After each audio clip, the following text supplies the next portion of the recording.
Joydebpur station থেকে আস্তে আস্তে ছেড়ে যাচ্ছে এই ট্রেনটি চলে যাবে রাজশাহী। এখন আস্তে আস্তে চলে যাচ্ছে। এখন সময় হচ্ছে 6:15। জয়দেবপুর স্টেশন থেকে আস্তে আস্তে ছেড়ে যাচ্ছে।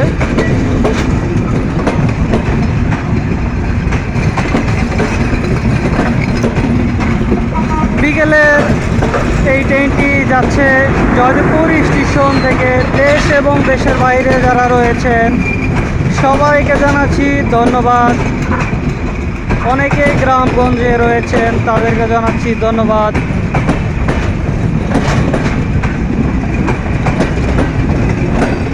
আস্তে আস্তে যাচ্ছে।